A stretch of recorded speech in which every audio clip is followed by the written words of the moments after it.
Okay, good morning. Here's your starter and differentiation. So if you could pause the video and have a go at differentiating these two, these are using your year 12 skills. Okay? Right. Hi. Let's go through them. So, first one. So you can't differentiate that. It's a product. But by the end of next week, you should be able to differentiate this. So if you use your year 12 skills, because you haven't done your year 13 skills yet, the first thing you're going to do here is expand. So you're going to get 3x squared. You're going to get 2 over 3x times 3x, so that's going to be a lovely 2. You're then going to get minus 1 over x times x, which is going to be a lovely minus 1. And then lastly, you're going to get a minus 2 over 3x squared. So before I differentiate that, I'm going to gather that together. So I've got 3x squared plus 1 minus 2/3, and I'm going to write that as x to the minus 2. And now all we're going to do, I'm just going to check that you can see that. Great, I'm now going to differentiate this. So dy dx is going to be 6x, differentiate the plus 1, and this is what's great about doing it on the board, is I can move that down because I can give myself enough room. And now I'm going to differentiate here, so I'm going to get my minus 2 comes down, so I've got plus 4/3 x to the minus 3. So there's your answer, and those of you who want to give that back as a fraction, you could of course rewrite that as 6x plus 4 over 3x cubed. There's your dy dx. Right, that's an underline. And now let's look at our second question. So our second question is exactly the same. That's maybe not supposed to be there. I might go back and change that. It's my second question, which I never copied, which is this one.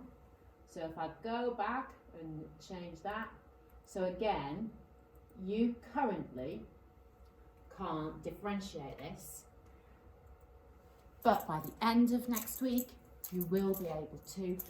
I mean, we can differentiate it, it's just that we have to simplify it first. So here's our y, and that's a quotient.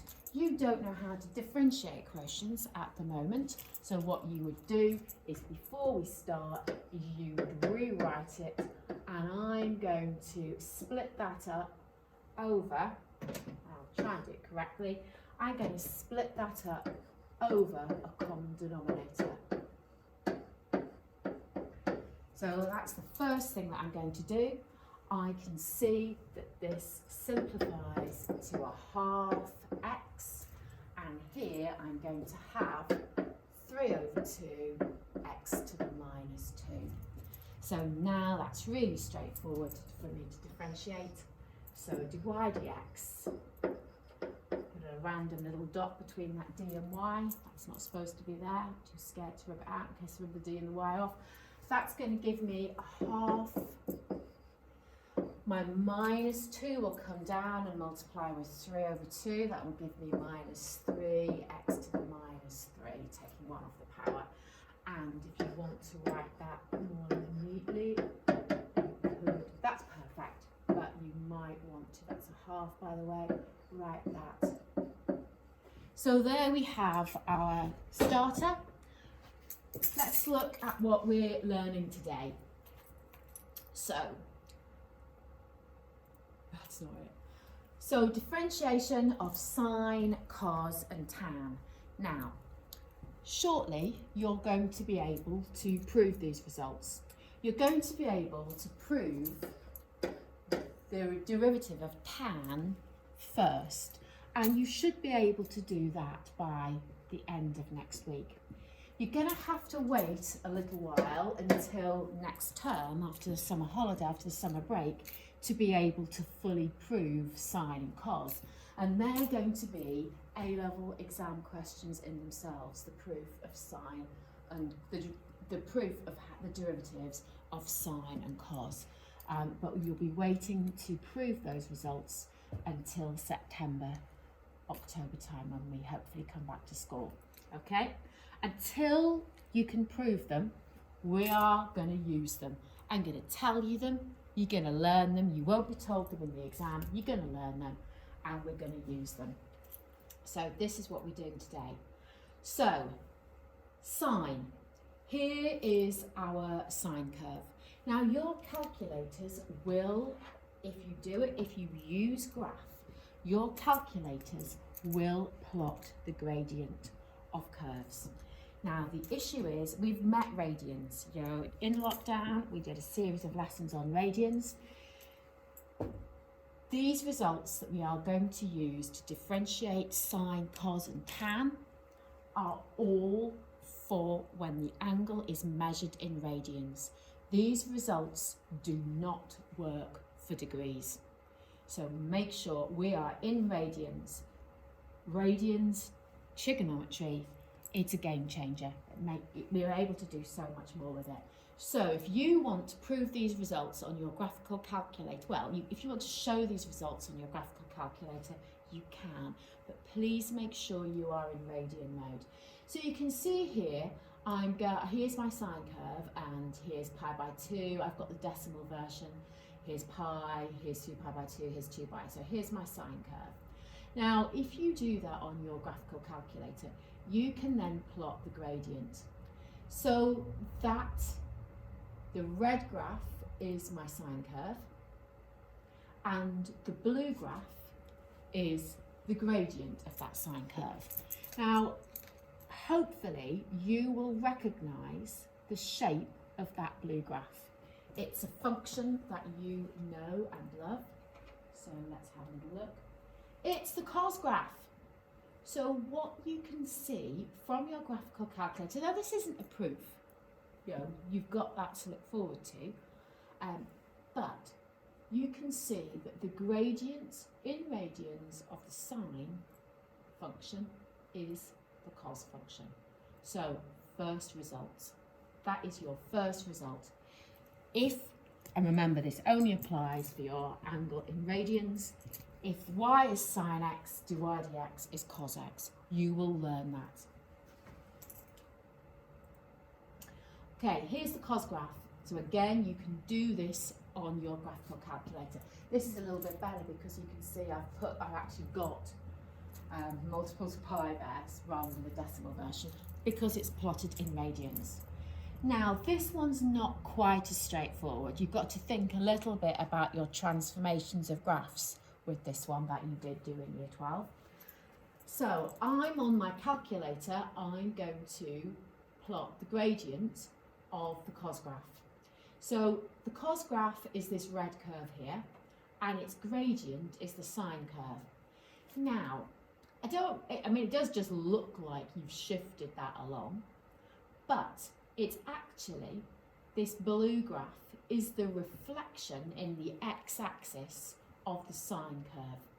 So the gradient of cos x is sine. Remember, the sine curve looks like this, doesn't it? So if I do that in green, that's my sine curve.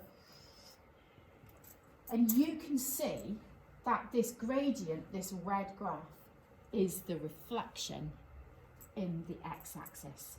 And as you know from your transformations, or at least we hope you know, that when you reflect in the x-axis, you multiply the whole of the function by -1. So the gradient of cos x is minus sine x. Result 2, only if the angle is measured in radians. It's a totally different result if it isn't. And our third result, the derivative of tan x, is actually the first one we're going to be able to prove.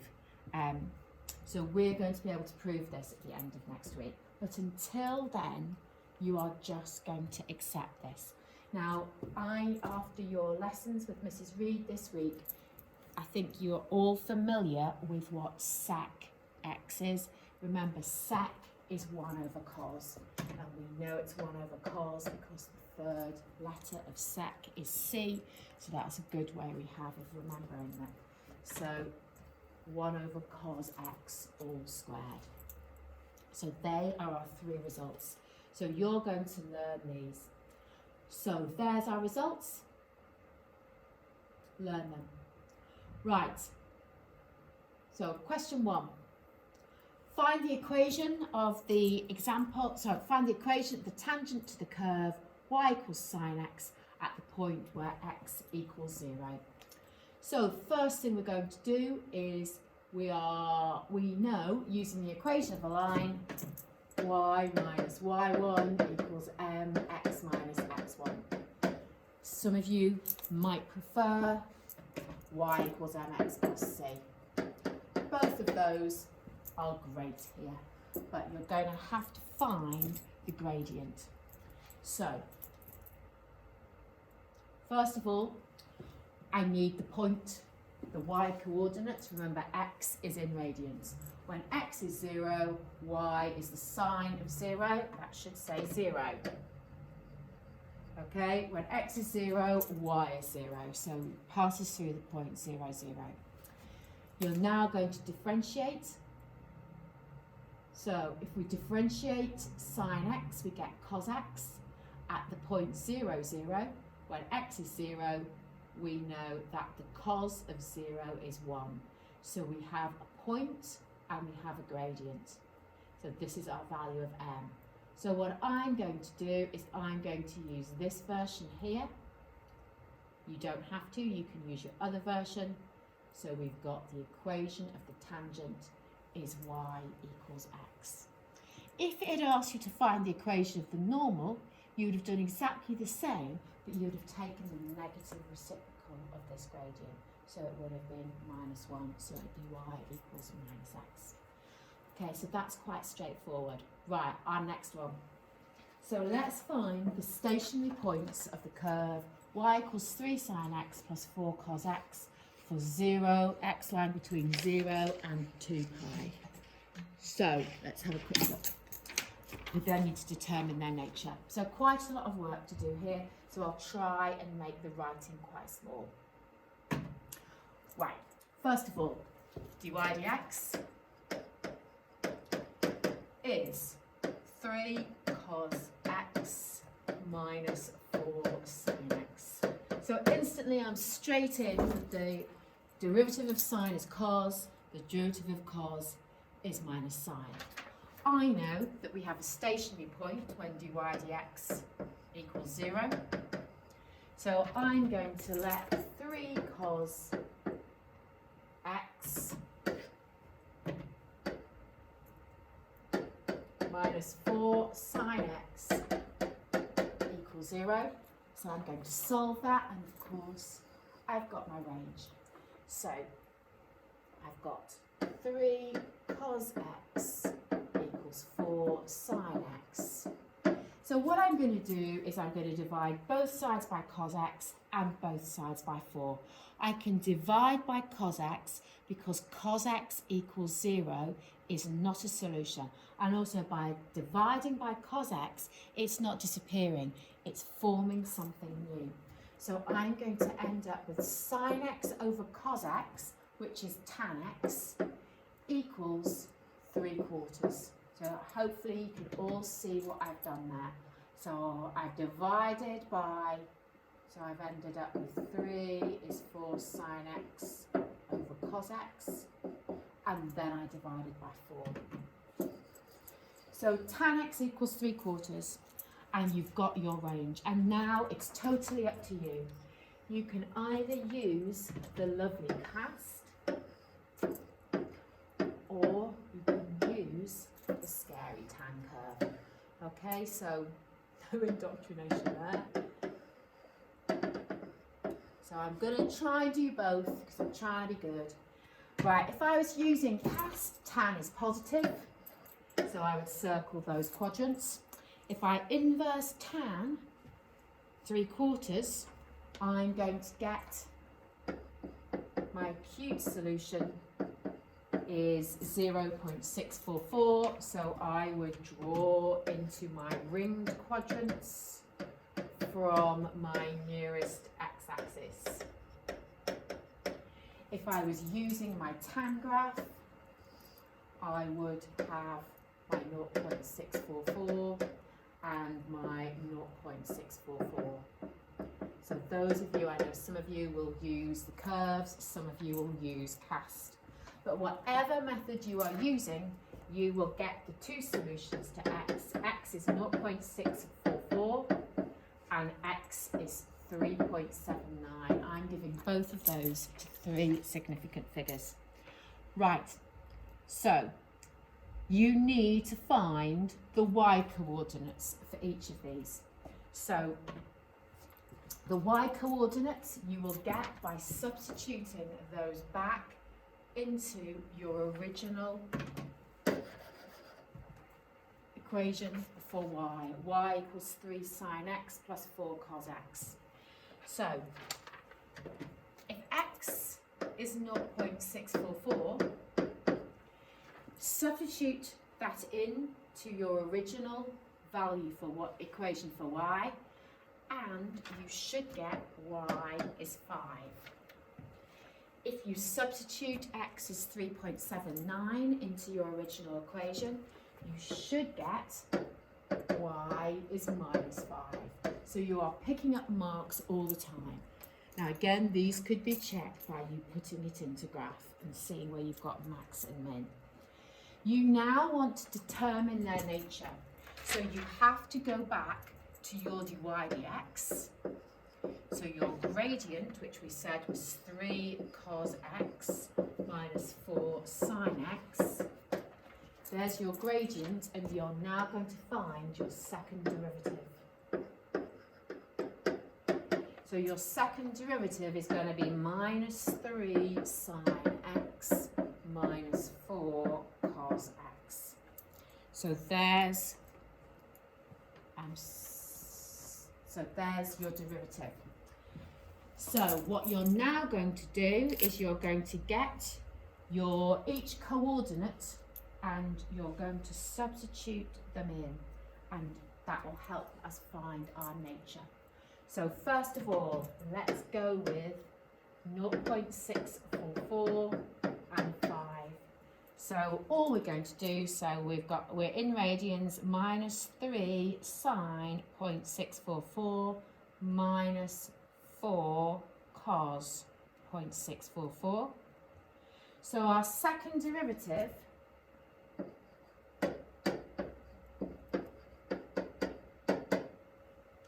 is, just checking that. So just check with Jennifer and check that correctly. So cos, that's fine. So we've got negative 5, so it's negative, therefore it's a maximum. And now let's look at our second one. So we've got 3.79 minus 5. So we are now putting that into our second derivative, d2y over dx squared. So if we substitute that in, so we've got minus 3 sine 3.79 minus 4 cos 3.79, and we've got 5, which is positive, therefore smiley face, it's a minimum. So you've found the stationary points and determined their nature, but hopefully you can check those and that will give you the same on your graph. Right, next one. Last question. If y is a third tan x plus x squared, solve the equation dy dx equals 2x plus 1, where x lies between 0 and 2 pi, so obviously radians. Here we go. First of all, dy dx is a third. You've learned this result, x squared x plus 2x. So instantly you found your dy dx.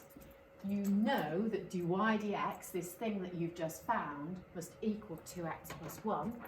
So your next step is to put that equal to 2x plus 1. Let's take 2x off both sides. So I've now got a third sec squared x equals 1.